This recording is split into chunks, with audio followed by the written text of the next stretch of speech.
Welcome students, welcome to this online class. Today we will deal with part 3 of the lesson The Ailing Planet, written by Nani Palkhiwala. In this lesson we will learn how we should preserve and not overexploit the nature, the planet Earth. We have no freehold on this planet, but we have a repairing lease. That is what the author brings forward in this lesson. Come, let us deal with part 3, the last part of this lesson. Welcome, students.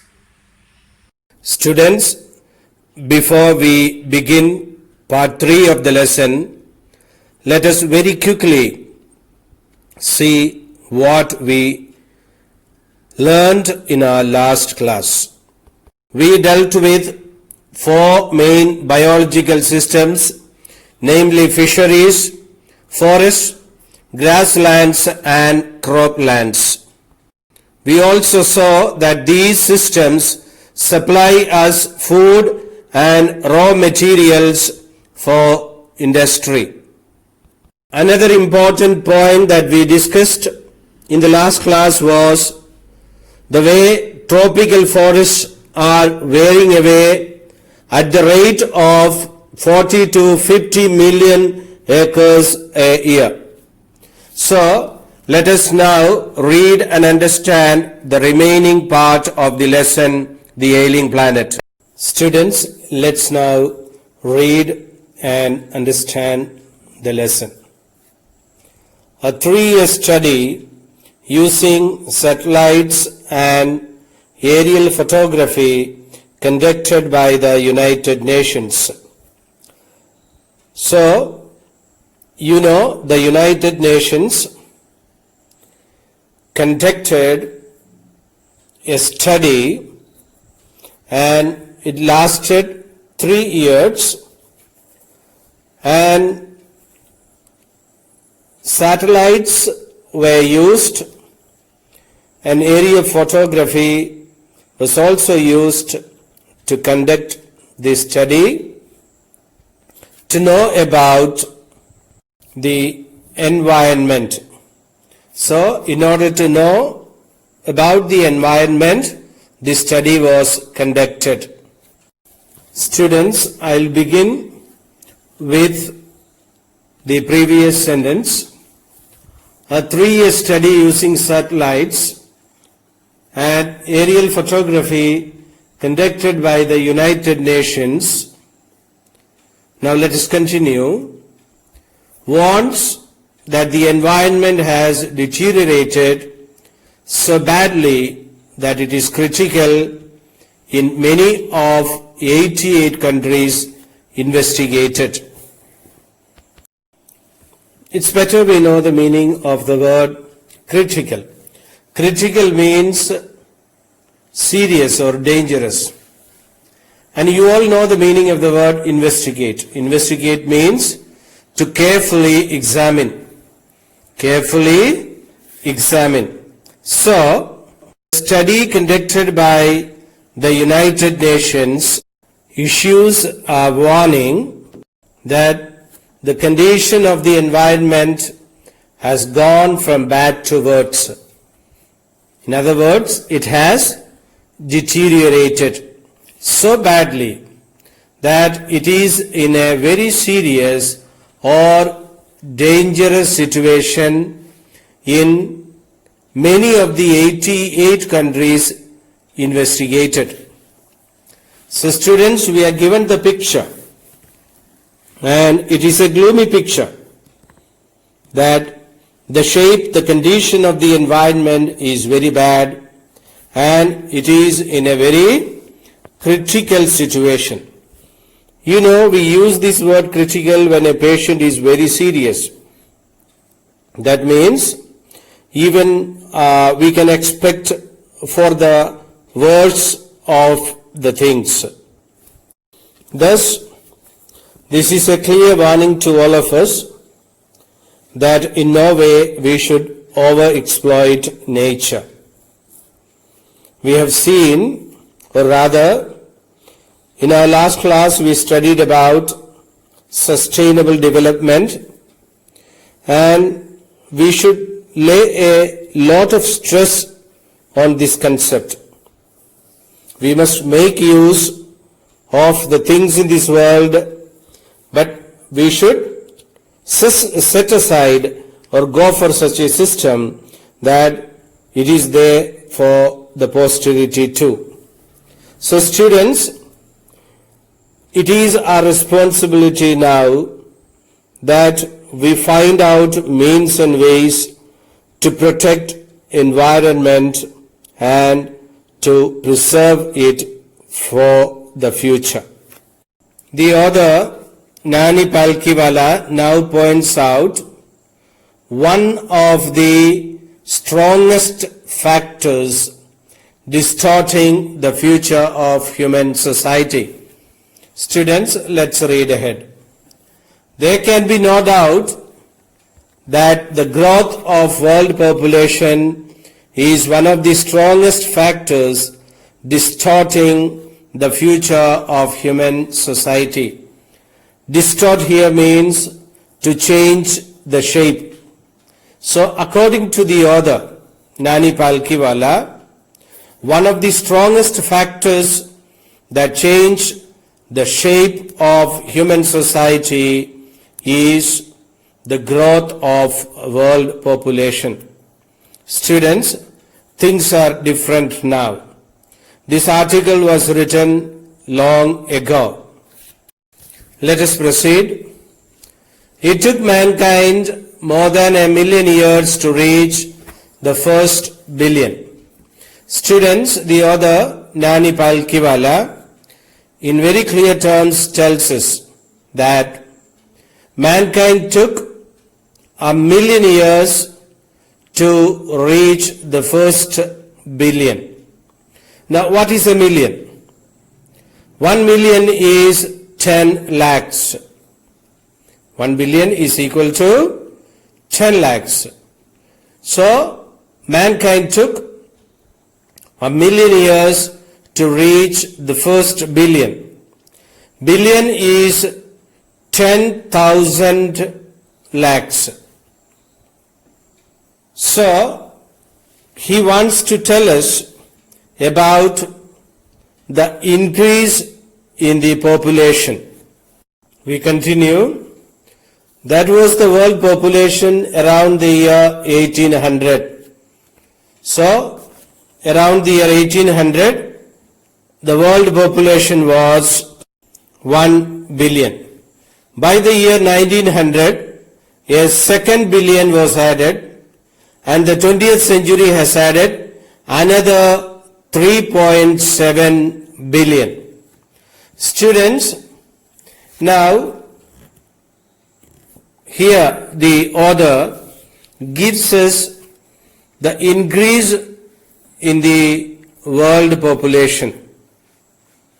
So there is a rapid increase in the population of the world, and he points out this increase as one of the factors that distorts the future. We move on. The present world population is estimated at 5.7 billion. Every 4 days, the world population increases by 1 million. Students, you should understand that the author mentions the world population in order to point out that it is one of the strongest factors that distorts the future of human society. That's why he has given us all these facts and figures regarding the world population and its increase. Students, the current world population is 7.8 billion as of July 2020. Students, the author gives the way out of this problem regarding the growth of world population. According to him, let's now read. Fertility falls as incomes rise, education spreads, and health improves.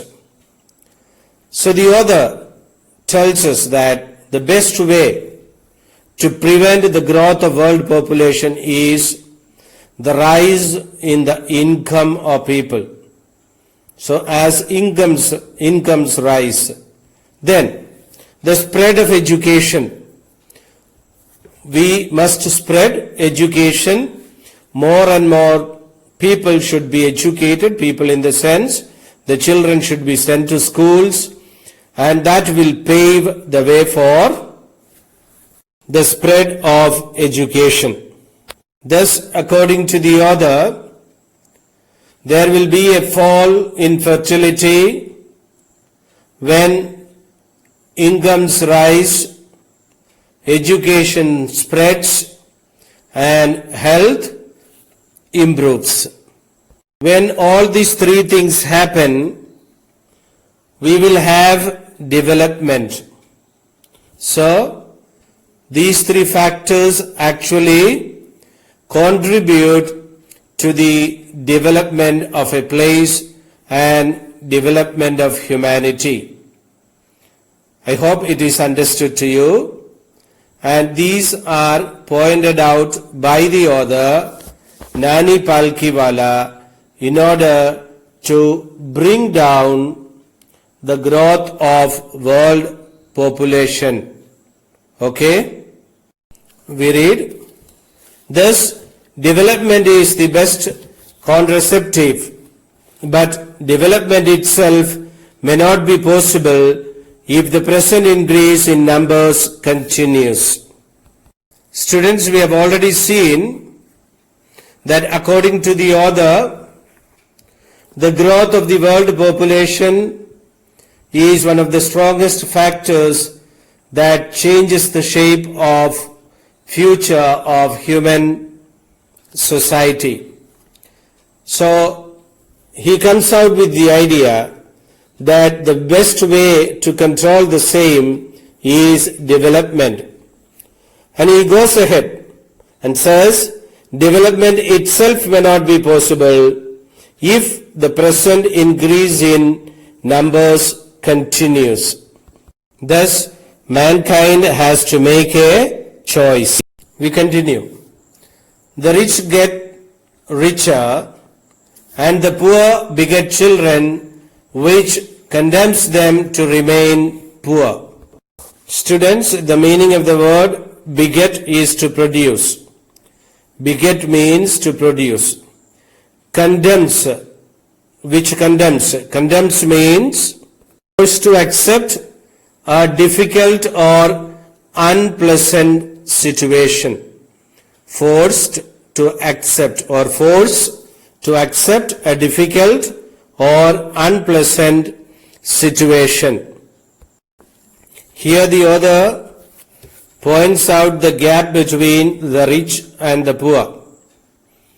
He says the rich get richer, whereas the poor people have more children, and that make them to remain in poverty.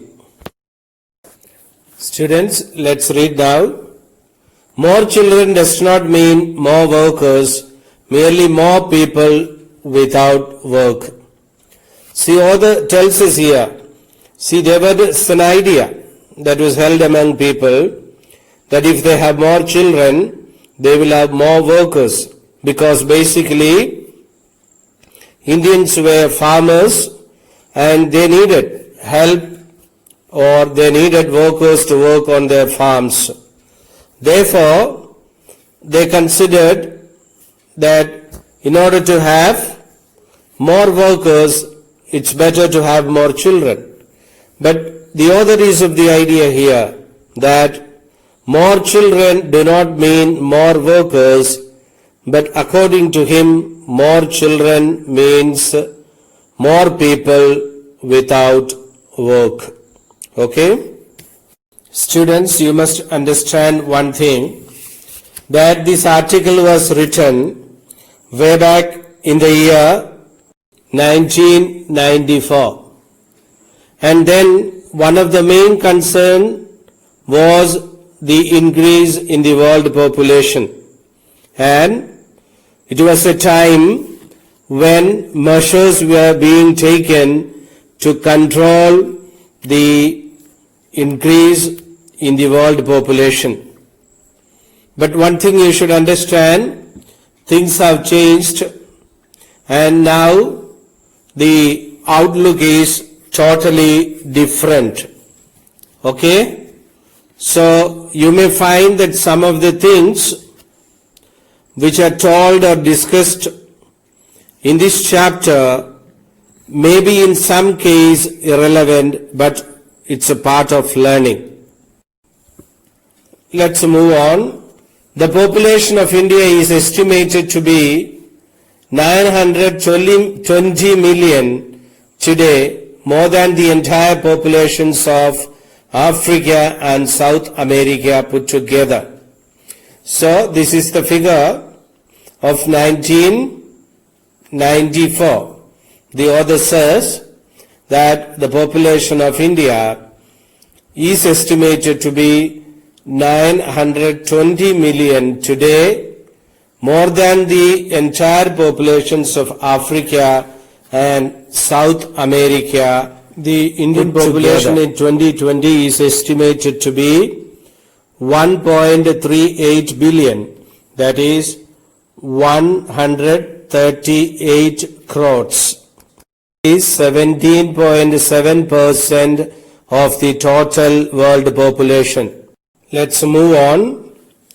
No one familiar with the conditions in India would doubt that the hope of the people would die in their hungry hutments unless population control is given top priority.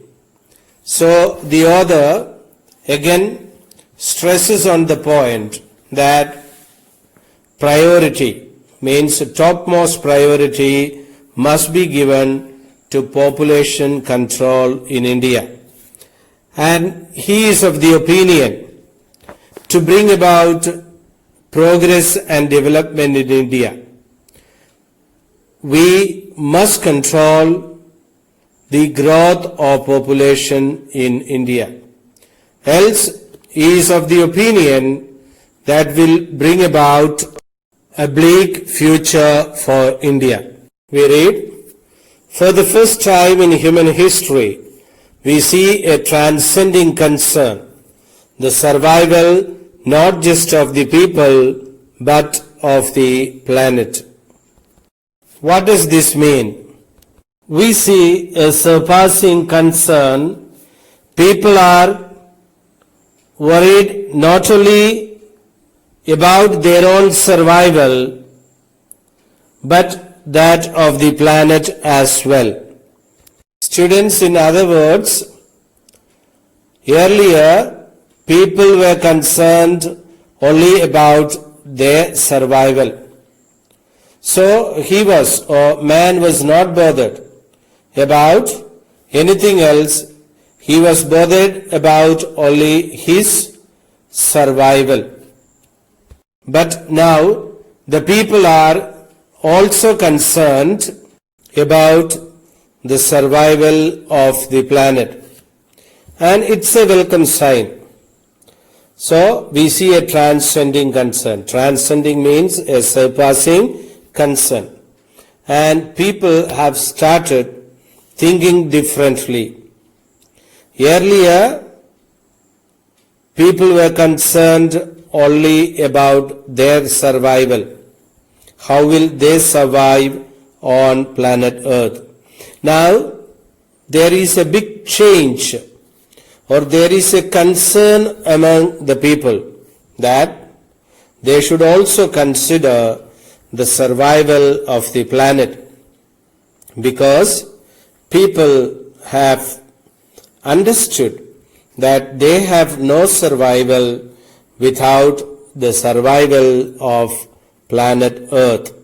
So therefore, people have begun to take a holistic view of the very basis of their existence. Now let's read this slide. We have begun to take a holistic view of the very basis of our existence.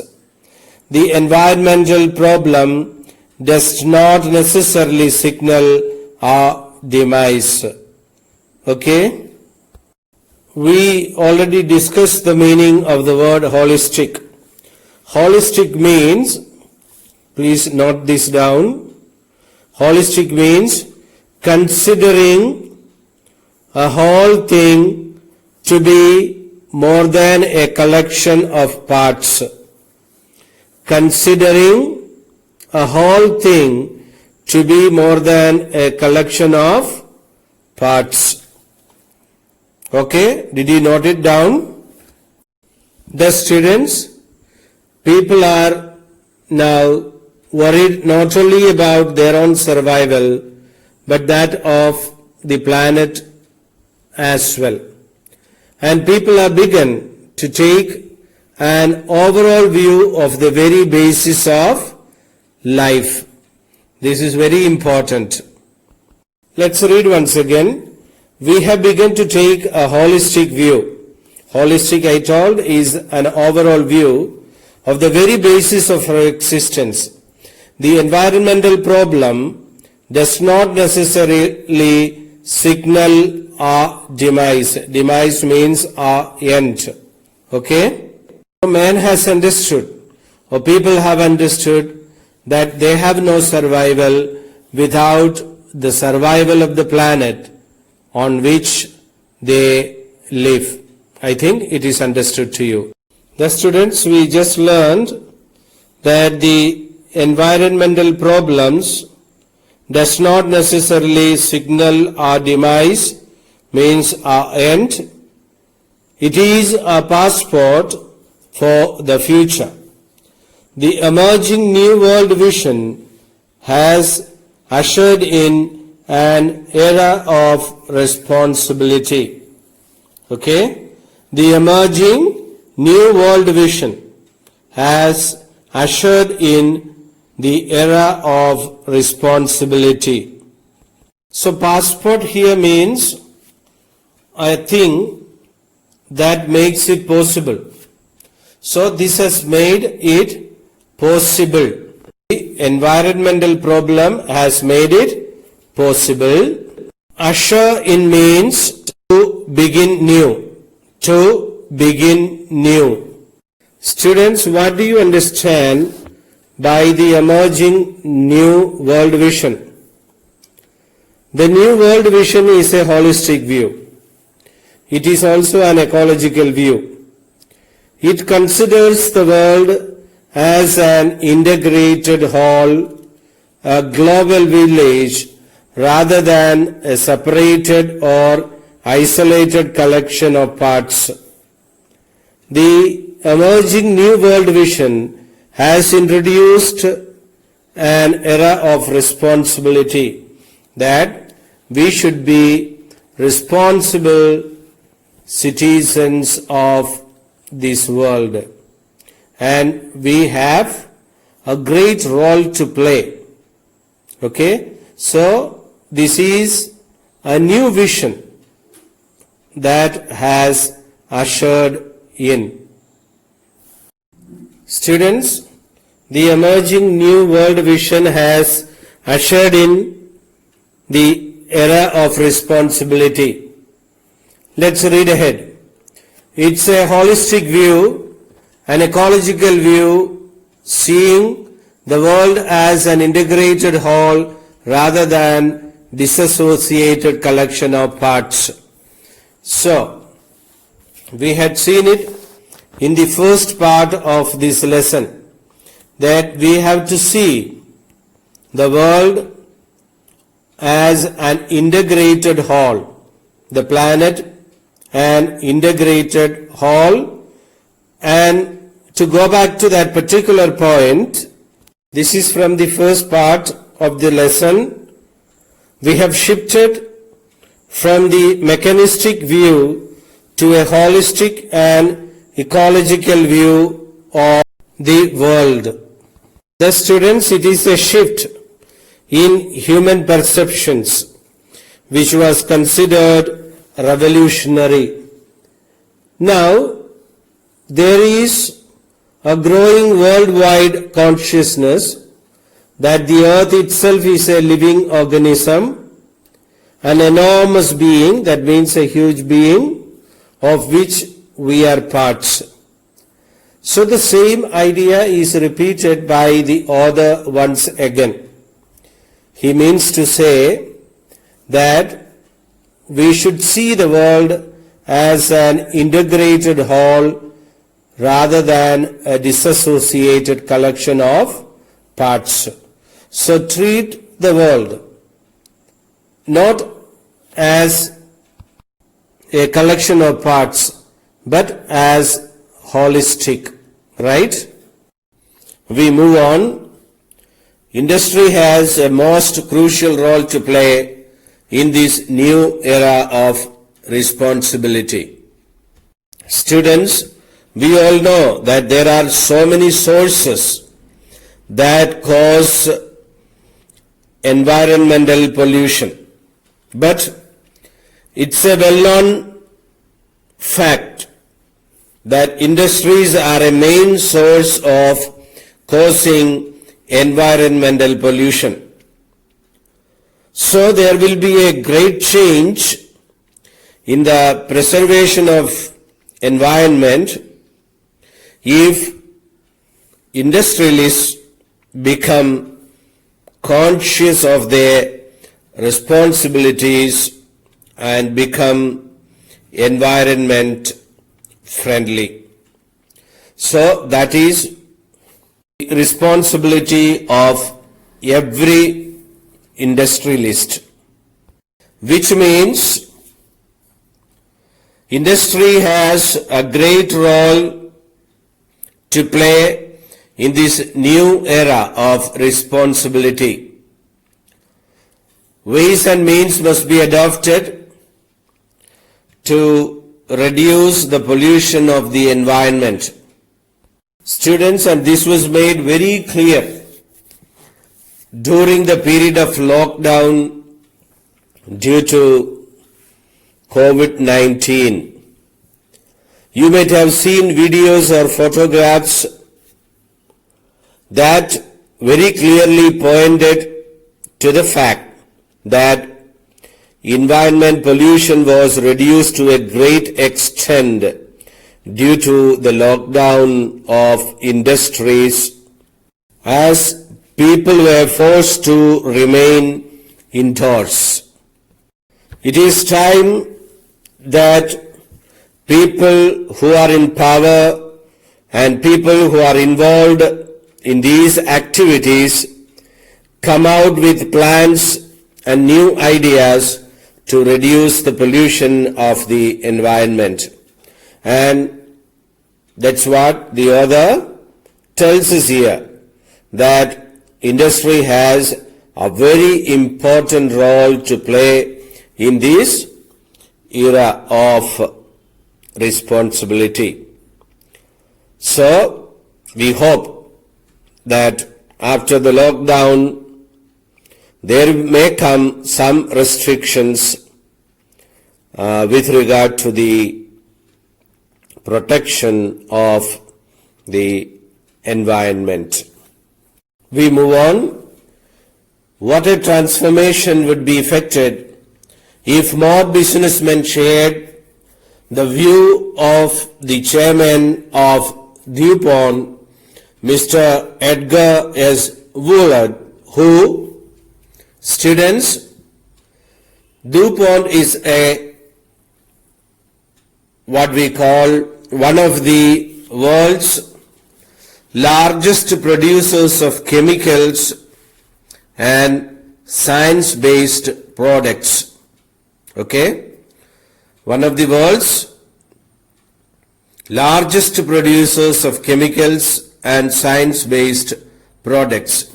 Now, in his opinion, the chairman of this particular company, there would be a great transformation if more businessmen shared his opinion. Let's read. Mr. Edgar declared himself to be company's chief environmental officer. So what does this mean? Mr. Edgar, the chairman of the company that is the world's largest producer of chemicals and science-based products, declared himself that he would like to be the company's chief environmental officer. That means he will be the person protecting and preserving the environment. And this opinion, if it is shared by all the businessmen, there will come about a big change, a great transformation. Okay? Let's continue. He said, he stands for Mr. Edgar, our continued existence as a leading manufacturer requires that we excel in environmental performance.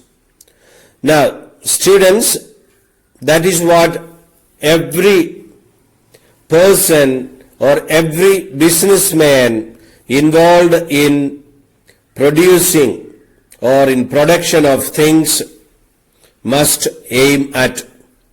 If this is done, there will come about a big change with regard to the pollution of the environment. Now, you know, the companies, they are there just with one aim: produce, okay, and then manufacture and earn maximum profit. This must change. Now, Edgar said that he would like to be the chief environmental officer. Now, you know, security officer makes sure the security of the industry or the area that comes under him. The same way, chief environmental officer, he is supposed to take care of the environment. That means he safeguards it. He makes sure that there is nothing that is done to harm the environment. So that is the duty of a person who is in charge of a particular department, an area, or what you call a factory. He has to make sure that everything is safe and everything is under control. What does Edgar mean by environmental performance? I think what he means to say or convey is things must be done keeping with the environment. Nothing should be done to overexploit the environment. When things are being produced and manufactured, it should be made sure that the pollution of the environment is kept to minimum. Okay? And if this is followed, understood by the other businessmen, we can bring about a sea change or a great transformation, and we can protect and save the environment. We continue. Of all the statements made by Margaret Thatcher during the years of her prime ministership, none has passed so decisively into the current coin of English usage as her felicitous words.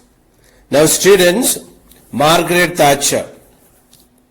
I hope you know about Margaret Thatcher. She was named, or rather nicknamed, as Iron Lady. Margaret Thatcher served as Prime Minister of the United Kingdom from 1979 to 1990. and she was the first woman to hold that office. Margaret Thatcher was dubbed as Iron Lady, a nickname that became associated with her uncompromising politics and leadership style. So, of all the statements made by Margaret Thatcher during the years of her prime ministership, it is said, none has passed so decisively. What is the meaning of the word decisively? It means in a manner that settles an issue convincingly or produces a definite result. I'll repeat. Decisively means in a manner that settles an issue convincingly or produces a definite result. So, we are told here about the statement made by Margaret Thatcher, and it was a decisive one and also felicitous.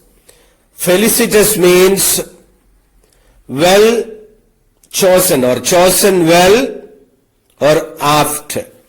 And this English usage or her statement is very, very apt. We will see what was her statement or what is her statement. Okay, so I've told you about the statement made by Margaret Thatcher. Now let us come to the statement made by Margaret Thatcher. We read, "No generation has a freehold on this earth. All we have is a life tenancy with a full repairing lease." Write down the meaning of the word freehold. Freehold means owning for unlimited time. Owning for unlimited time. Tenancy means tenancy, the right to live or work in a rented building. Okay? The right to live or work in a rented building. Now you know, you have a landlord and you have a tenant.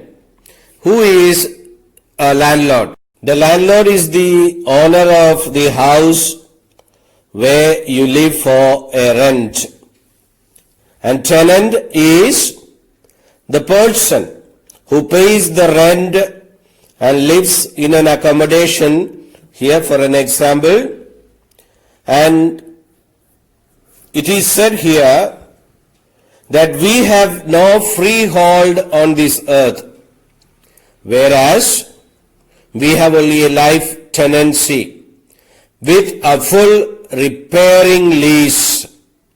So, the house or the accommodation is given to you on a lease, and the undertaking is a full repairing lease, which means as far as you use or live there, you have to make all the repairs. Students, in very simple words, suppose you are a tenant.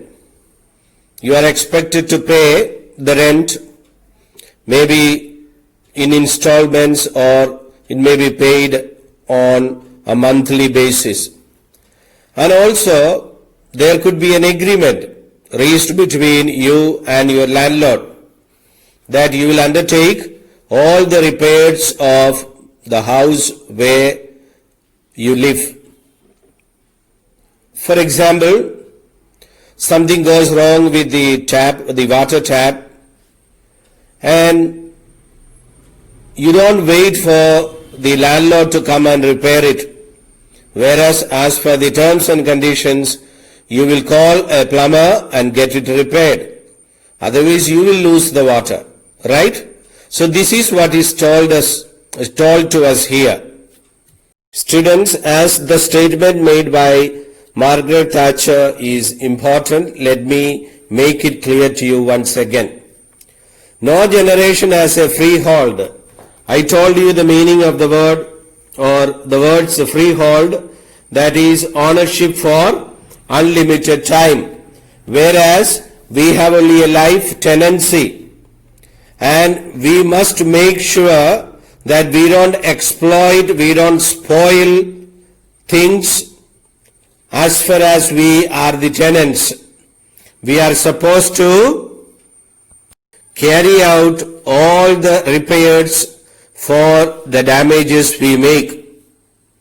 And that is why this term of tenancy or tenant and landlord have come in. Okay? I hope you have understood the same.